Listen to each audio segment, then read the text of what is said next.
New year, new opportunities. After a semester full of training, the Cal State Fullerton baseball team is back again to defend the Big West Conference title and secure a solid path back to Omaha.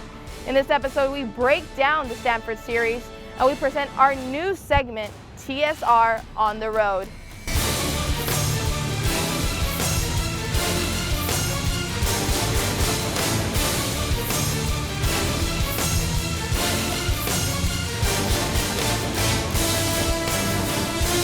Hello, I am your host, Janice Garcia, and welcome to the Season 1 premiere of On the Mound. Skipper Rick Vanderhook takes charge for another year as the Cal State Fullerton Titans redeem themselves after a long and hard-fought battle in Omaha, Nebraska. The Midwest weather was not on the Titans' side as they experienced a rain delay while competing against powerhouse Vanderbilt and lost the lead to head to the losers bracket.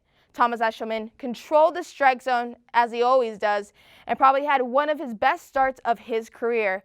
They then faced LSU to keep their chances of winning the World Series. However, in the early of the game, the Titans provided offensive blasts. However, the Titans' bullpen could not keep an eye on the prize. With the new season comes new faces, and with 15 newcomers to the team, they hope to turn the rookies into Cal State Fullerton caliber players. Welcome back to On the Mound. I'm Janice Garcia, and along with me, joined is our baseball analyst, Joel Valdez. Thanks for joining, No Joel. problem. Thanks, Janice, for having me. Oh, yeah, no problem. Since we have played Stanford this past season, this weekend, actually, we're 1-2, and we recently got dropped from Baseball America's ranks. We were ranked at 22, and so did USC at rank 16. So how is this so far? Do these rankings mean anything to you? Well, for me, the rankings don't really mean anything coming into the season. Obviously, you want to be ranked in the top 25. It's always good for the program. But honestly, no games have been played until the first series against Stanford. So the rankings really don't mean anything to me. I mean, yeah, we fell out of the top 25 after 3 games. But our pitching played well.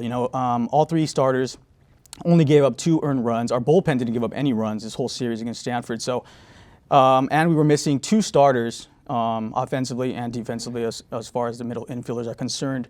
So I think that if we have a good series this upcoming weekend, and obviously we'll play our way back into the top 25. And then it was Colton Eastman just talking about his journey here, starting a new one. The Sunday's game at Stanford, he was amazing. Yeah. He retired 16 of the 19 batters consecutively. 3 runs, 2 of them earned runs, 1 of them unearned. No walks, 5 strikeouts. Amazing job as a freshman. Yeah, definitely stepped up. His first game, his collegiate debut. He's from Fresno, so it's kind of like a homecoming game for him there in Palo Alto. But he was amazing. He was poised. 5 1/3 innings, like you mentioned, 5 strikeouts. He had a perfect game going into the 6th inning, and it was broken up by, of all things, a dribbler, infield singles, a short.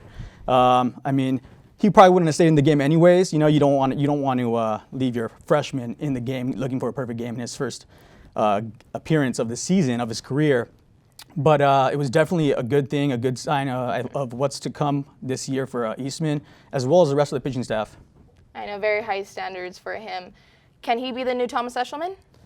We'll have to see. It's tough to label him as the next Eshelman after 1 game, but it was definitely a great performance. And if he just keeps the Titans in the game, hopefully our sticks start to hit, and we'll win some games here. Yeah, talking about hitting, we have lost a few of the offensive players on our team. David Olmeda Barrera, 10 home runs last year. He was the major home run hitter on our team. Who do you think will step up this year? Yeah, the loss of Olmedo Barrera is tough. He, like you mentioned, he hit half of our home runs last year, 10 of our 20. We're not known as a power hitting team. We're more of a station manufacturing runs, hit and runs, sack bunts, things like that. We relied on our pitching. Offensively this year, I think Jared Bravo, who was 3rd on the team last year with batting average at .318, and Vargas, they're going to have to step up. Vargas led the team in batting average last year at .332. So both of those guys are going to have to step up, and then of course, all the rest of the team is going to have to contribute as well. And like Pinkston, definitely, many guys have to step up, especially when it comes to, like we were talking about Eastman before. are pitching with losing Thomas Eshelman and Justin Garza, now both drafted. Was this curse of the juniors, right? Yeah, it's tough. It's tough to lose juniors to the draft, but you can't really blame them. Obviously, they're being drafted to play in the pros. That's their dream for all of them, and so you can't really blame them. It's tough to lose juniors or any underclassmen for any variety of reasons. But as far as the seniors this year, yeah, we have Vargas and, like you mentioned, Pinkston. Both of those guys are going to be key leaders for the team, right? They're going to have to show the underclassmen, the incoming freshmen. So who do you think is going to be the main contributors now that Eshelman and Garza are gone? Oh yeah, it's definitely going to be tough to replace those two, but we have some good arms. Two sophomores, a freshman that pitched this weekend, and Blake Quinn's the transfer from Fresno State. He sat out after transferring in 2013. He pitched 6 1/3 innings, gave up 4 hits only and 2 earned runs. And then that was the first game. The sticks didn't come to bat that day, but John Gavin backed that up with 6 innings, only giving up 2 runs in that one as well. Unfortunately, we lost in that one too. We had no offense, but Eastman closed it out on Sunday, 5 1/3 innings, 5 Ks, had the perfect game like I mentioned. So all of those guys, with Connor Siebold and Chad Hawken, that's going to make for a pretty good core staff right there. So hopefully, those guys continue the success that they had this opening weekend going forward.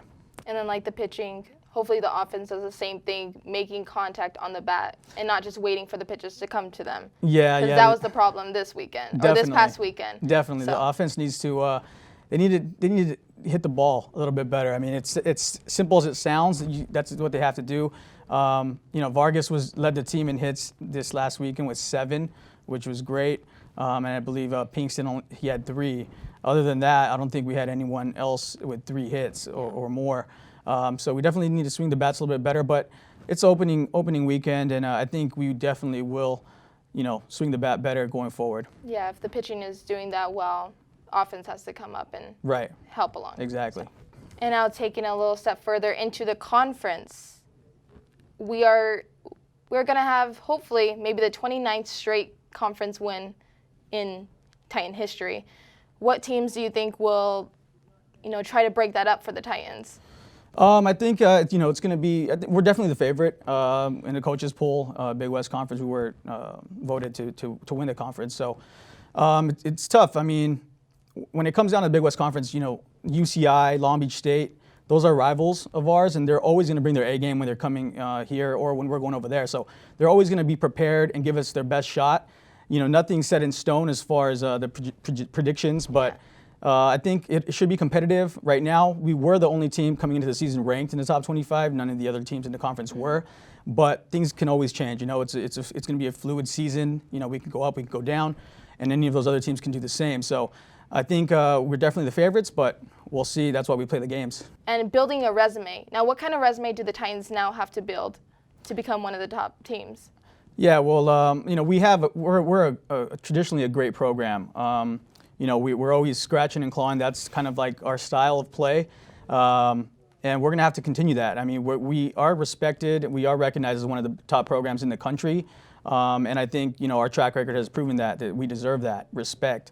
However, it's not really about what you've done. It's all about this year, right? So we have to do what we have to do what we're best at, which is manufacturing. Hitting and running, stealing bases, sack bunts, things like that. And we have to keep the great pitching that we've been known to have in the last couple of years going so that we can continue to build upon that resume and take it one step further and get another title. So there is one position called the closer, and Chad Hawken is probably going to be the main one this season, don't you think? Yeah, Hawken is going to be the closer. And he's been named to the Stopper of the Year watch list, which is big. Obviously, they're projecting big things for him as far as being the closer for the Titans. And because our staff usually pitches late into the game and sets him up for a lot of opportunities for saves, I think his numbers will be up there. He did close out Sunday's game against Stanford, striking out the side. So it was an impressive performance by him on Sunday, and I think that he's definitely going to be one of the top closers this year in the country. For this season. And now when it comes to any other ranked teams like UCLA's, which is the only ranked team that we're going to be facing for this year, what expectations do you have for the team there? They are the Pac-12, but. Yeah, well, we played one Pac-12 team this last weekend, which was Stanford, and they were projected to finish 7th in that conference, which isn't that good. But it was early, the first series of the year, so I'm not too concerned about that. Looking forward to the schedule for the season, yeah, UCLA is the only ranked team currently at 15 in the nation that we're going to be facing this year. USC, we're also going to play them, both just going to be one game each. And USC just dropped out of the rankings, as did we. They were ranked 16, and they also fell out after going 1-2 in their opening series. But I am looking forward to still, obviously, watching those games, even though I was hoping that we would play, 3-game series versus each team. That's always better. It's a better way to gauge, whose team, is playing better ball at the time. But, it is what it is. We're going to play one game each against them. And they're going to be competitive. Both of those teams are also great programs historically, just like we are. So should be great to go up to LA and play them. As far as the other teams on the schedule, really, there could be a lot of surprises out there. We don't know. Arizona State, usually a pretty good team. Also, up-and-coming teams such as Maryland and Texas Tech, Wichita State. So I'm sure one of those teams, if not a couple of them, are going to be jumping up the rankings. So once we get to that point, we might be playing more ranked teams than we currently have on the schedule. And now looking in depth into the schedule, they travel to Arizona on Wednesday, March 2nd, and then they continue their road series against Texas Tech from Friday, March 4th through Sunday, March 6th. And now, since we were talking about the Stanford series that they traveled last weekend, we did follow them up the coast. So this is our news segment on TSR On the Road.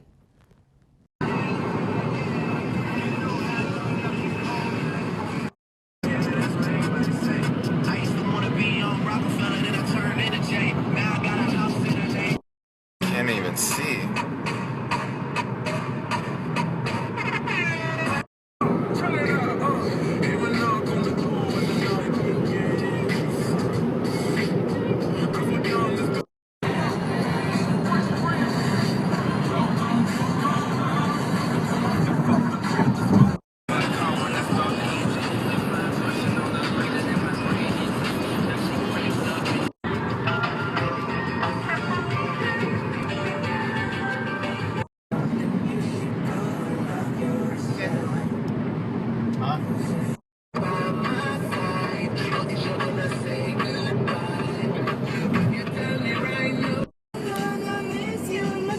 This is her blanket, but I gotta get a move on with my life. It's time to be.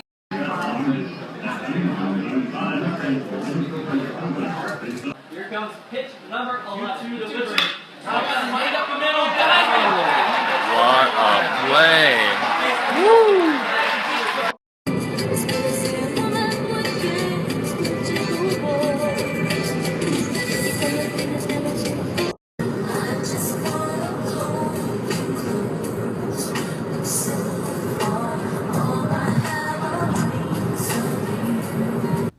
Also, driving 5 hours there and back. I know Joel did all the driving. Very thankful, very thankful. I know we both woke up late and Christian was waiting on us. Sorry, Christian.